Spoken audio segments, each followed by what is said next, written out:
Ovulation is the time of month when you're most fertile and have the highest chance of becoming pregnant. If you have regular menstrual cycles, then it'll be a lot easier for you to predict when you will ovulate. Here are 4 methods that you can use at home for tracking ovulation. First up is the calendar method, which, as the name suggests, involves tracking your menstruation on a calendar. Of course, you can do this on paper or by using a calendar app. The cycle begins on the first day of menstruation. For instance, if in the month of September, the first day of menstruation is the 1st of September, this will be day 1 of the cycle.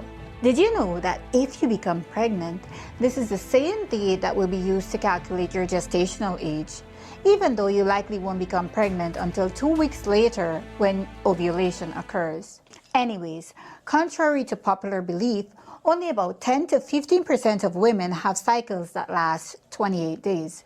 Menstrual cycles that last an average of 23 days to 35 days are quite normal. Ovulation typically occurs about 14 days before the start of your next period. By the way, have you ever heard of the fertile window? Essentially, the fertile window is a period of time during a woman's menstrual cycle when she's most likely to conceive. For most persons, it typically spans 5 days before ovulation and the day of ovulation itself. This is because sperm can survive inside the female reproductive tract for up to 5 days, while an egg can only survive for about 12 to 24 hours after ovulation. Therefore, having intercourse during the fertile window increases the chances of sperm being present in the reproductive tract at the time of ovulation, increasing the likelihood of fertilization and pregnancy. Here are a few examples. If your cycle lasts 28 days, ovulation will likely occur on day 14.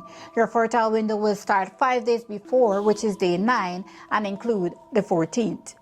If your cycle is 35 days long, ovulation will likely occur on day 21. Your fertile window will start 5 days before the 21st, which is the 16th of September, and will include the 21st, which is the day of ovulation. However, the timing of the fertile window can be highly unpredictable.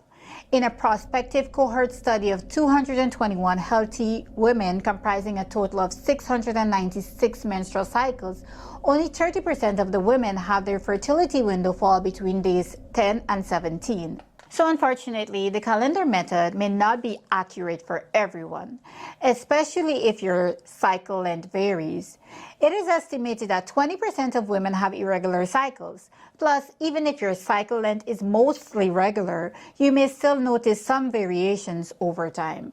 So that's why it's important to combine this method with one or more of the other methods that I'll discuss in this video. Ovulation predictor kits are easy to use and can be purchased over the counter at most drugstores.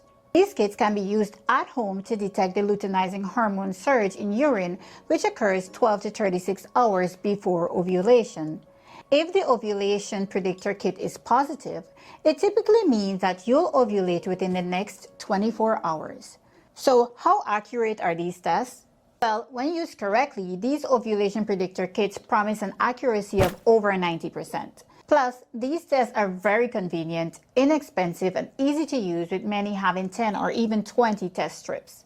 Unfortunately, these tests tend to be less accurate if you use hormonal birth control, hormone replacement therapy, and some types of antibiotics.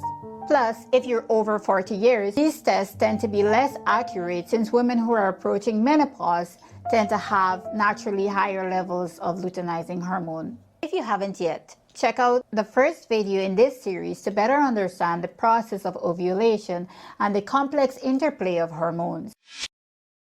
Next up is tracking ovulation using the basal body temperature. Basal body temperature tracking involves taking your temperature every morning when you get up.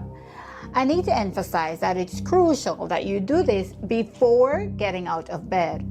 Plus, you need to use a basal body thermometer, which may be used in your mouth or rectum and not the regular thermometer. Basal body thermometer is much more sensitive and can detect changes even to a tenth of a degree. I'll leave affiliate links to some of these products in the description below. Here's how to use this method. Track and write down your body temperature each day on a chart or calendar. Your body temperature rises slightly, about half of a degree, after ovulation and stays elevated until the next period. It's best to use this method for a few months before deciding to use it for family planning purposes.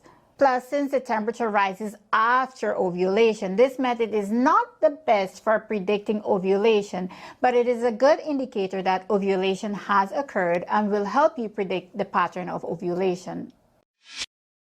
During the menstrual cycle, the amount and consistency of cervical mucus changes.